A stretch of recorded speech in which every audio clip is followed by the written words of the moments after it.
오늘은 그래프의 사칭 연산에 대해 알아보도록 하겠습니다. 이 내용은 교과서나 문제집에서 정리되어 나와 있진 않지만 아름아름 또는 어깨너머로 배우는 내용일 것입니다. 굳이 알아야 하나 싶지만 그래프의 대략적인 모양을 유추할 때 효과적이므로 한번 세세하게 정리해 보도록 하겠습니다. 그래프를 그리는 방법은 두 가지만 기억하시면 됩니다. 첫 번째는 함수값이 0이 되는 x값을 생각해보자입니다. 두 번째는 개형이 어떻게 될지 생각해보자입니다. 여기 x제곱과 2x가 있습니다. 두 함수를 더하면 어떻게 될까요? 물론 x제곱 플러스 2x를 바로 그리면 되는 게 아니냐 생각할 수도 있지만 더 어려운 함수를 그리기 전에 하는 연습이므로 그래프를 직접 더해보는 연습을 하겠습니다. 우선 첫 번째로 봐야 할 것은 함수값이 0이 되는 x값입니다. 두 함수를 더했을 때 함수값이 0이 되는 경우는 두 함수의 함수값이 절대값은 같지만 부호가 다르거나 둘 다 0일 때입니다. 그리고 이 함수들에서 그 경우는 x가 0일 때와 x가 0보다 작을 때 두 가지 경우입니다. x가 0보다 클 때는 두 함수 모두 양수이므로 두 함수를 더해서 0이 나올 수 없습니다. 다음으로 봐야 할 것은 함수의 증가, 감소, 오목, 볼록입니다. 이를 가장 쉽게 확인할 수 있는 방법은 저번에도 말했던 최고차항의 차수와 개수를 관찰하는 것이죠. 함수의 최고차항의 차수는 2차, 개수는 양수이므로 아래로 볼록하며 근은 2개를 가질 것입니다. 아까 근이 2개가 생기는 곳은 x가 0일 때와 x가 0보다 작을 때이었으므로 이를 바탕으로 함수를 그리면 됩니다.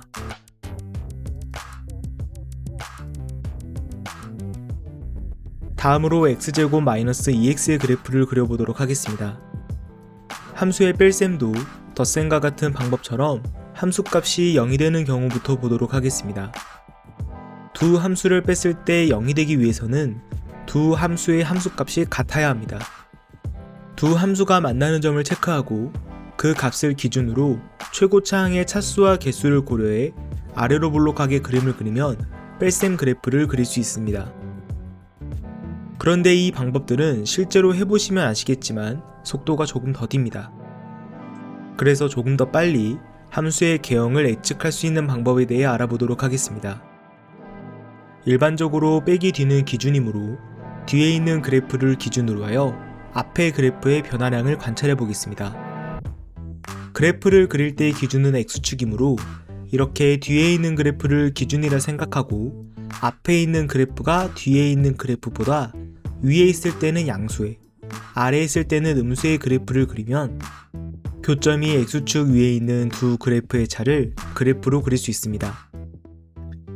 만약 뒤에 있는 그래프가 직선이라면 고개를 돌려 뒤의 그래프가 x축이라 생각하고 앞에 있는 그래프를 바라본 것과 비슷하게 그래프가 그려지는 것을 확인할 수 있습니다. 여기까지 하면 충분하지만 조금 더 나아가 보겠습니다.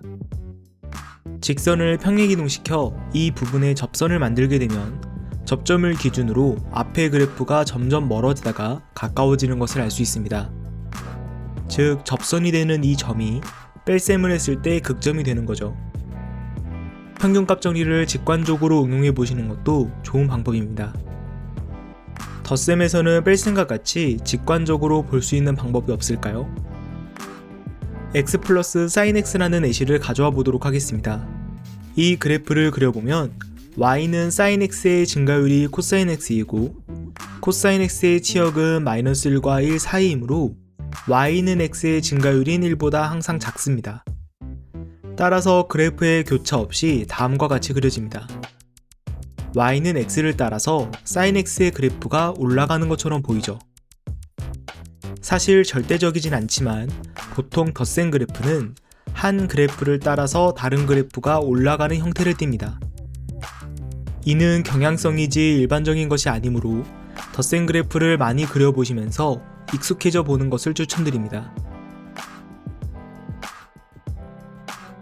곱셈도 덧셈, 뺄셈과 마찬가지로 함수값이 0이 되는 x의 값을 찾아야 합니다.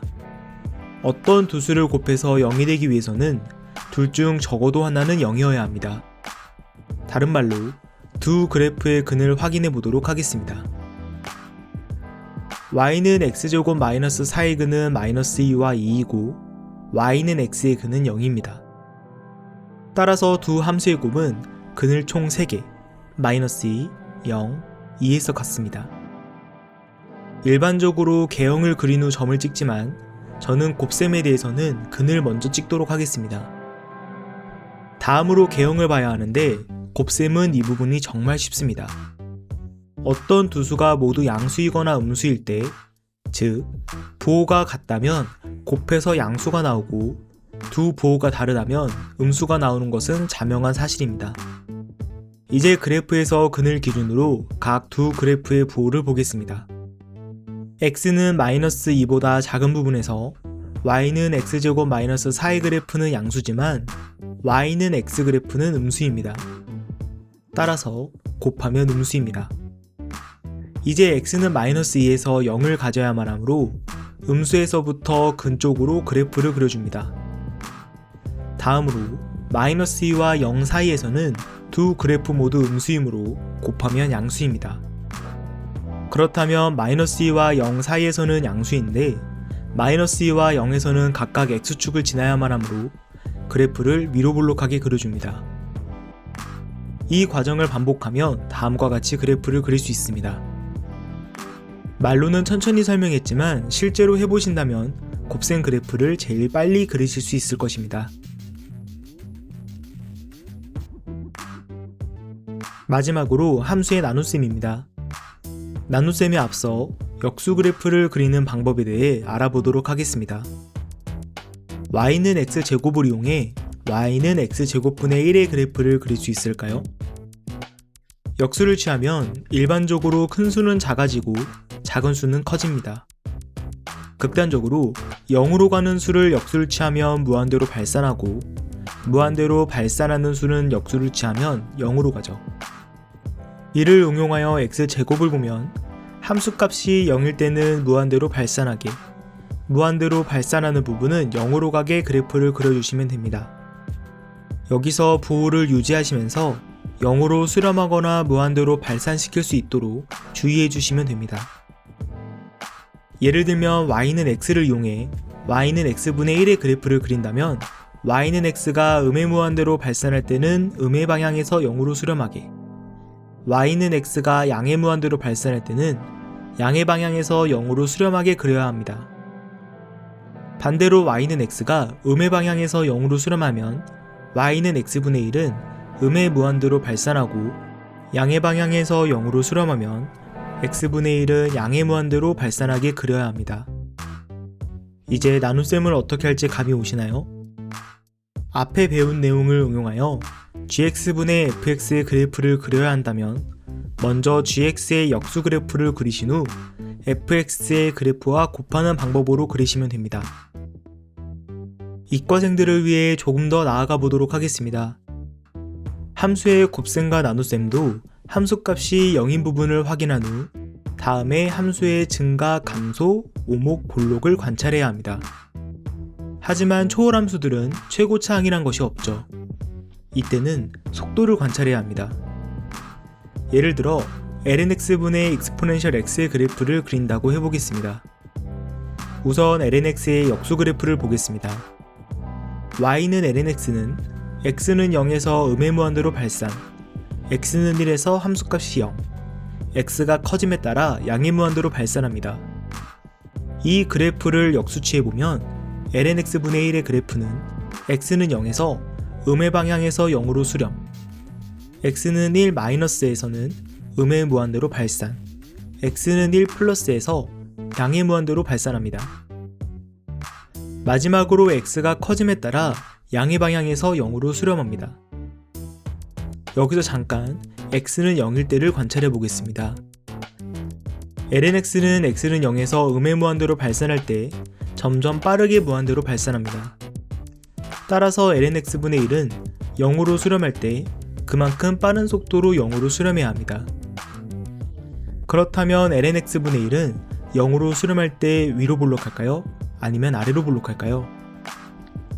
lnx는 x가 0으로 갈 때 점점 빠르게 음의 무한대로 발산하는 것처럼 역수를 취하면 점점 빠르게 0으로 수렴하므로 아래로 볼록하게 0으로 수렴해야 한다는 것을 알 수 있습니다. 같은 방법으로 x는 1 마이너스에서 lnx분의 1을 관찰해 보겠습니다. x는 1 마이너스에서 함수는 음의 무한대로 발산합니다. 그런데 함수가 음의 무한대로 발산하는데 아래로 볼록하게 발산할 수는 없을까요? 아래로 볼록하다는 것은 점점 속도가 느려진다는 건데 음의 무한대로 발산하는데 그럴 수는 없습니다. 따라서 위로 볼록하게 그려야 할 것입니다. 그렇다면 0 근처에서는 아래로 볼록, 1 근처에서는 위로 볼록이므로 0과 1 사이 어딘가에서 변곡점을 갖는다는 것을 직관적으로 유추할 수 있습니다. 정확한 값은 계산해야겠지만 굳이 증간표까지 찾아가면서 변곡점의 유무를 조사할 필요는 없는 거죠. 이제 lnx분의 1에 exponential x를 곱해보겠습니다. 우선 함수값이 0이 되는 곳은 x는 0밖에 없습니다. 그 다음 x가 0과 1 사이에서는 exponential x는 양수, lnx분의 1은 음수이므로 음수의 함수를 그려줍니다.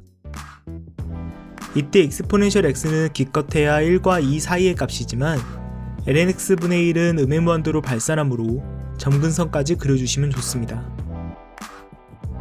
다음으로 x가 1보다 클 때는 두 함수 모두 양수이므로 양수의 그래프를 그려주시면 됩니다. x는 1 근처에서 lnx가 무한대이므로 같은 방법으로 점근선을 따라가게 그리시면 됩니다. 이제 마지막으로 x가 커져감에 따라 lnx는 0으로 수렴하고 exponential x는 무한대로 발산하는데 둘이 곱하면 어떻게 될까요? 0일까요? 특정한 상수로 수렴할까요? 아니면 발산할까요? 여기서 속도가 중요합니다. lnx가 0으로 수렴하는 속도보다 exponential x가 무한대로 발산하는 속도가 더 빠르기에 exponential x를 따라 무한대로 발산하게 됩니다. 자세하게 속도 비교를 하고 싶다면 예전에 로피탈 영상을 참고해 주시면 좋고, 일반적으로 본다면 로그, 다항, 지수 순으로 속도가 빠르기에 이 속도를 기준으로 어디로 발산하는지 직관적으로 판단하고 그래프를 그려주시기 바랍니다. 여기까지 그래프의 사칙연산에 대해 알아보았습니다. 백각이 불여일행이라고 꼭 보시는 데서 끝내시지 마시고 한번 따라해 보시기 바랍니다. 이 내용을 자신의 것으로 만드시면 그래프를 그리시는데 도움이 되리라 장담하겠습니다. 저는 학생들에게 이 내용을 설명할 때 강박적으로 초월함수와 다항함수의 연산을 통한 그래프를 외우게 하다시피 연습시킵니다. 실제로 여러 예시를 그려보신다면 그래프가 어느 부분에서 아래로 볼록과 위로 볼록이 바뀌는지, 무한대로 발산하는지 수렴하는지 직관적으로 이해하게 됩니다. 조금 고생하더라도 다양한 예시를 그려본다면 나중엔 함수만 보아도 그래프가 어떤 모양으로 나올지 떠오르십니다. 이 내용은 블로그에 PDF로 정리해 두었으니 자유롭게 사용하시기 바랍니다. 다음 시간에는 그래프의 평행, 대칭, 주기, 확대, 축소 그래프를 그리는 방법에 대해 알아보도록 하겠습니다. 오늘 수업은 여기까지.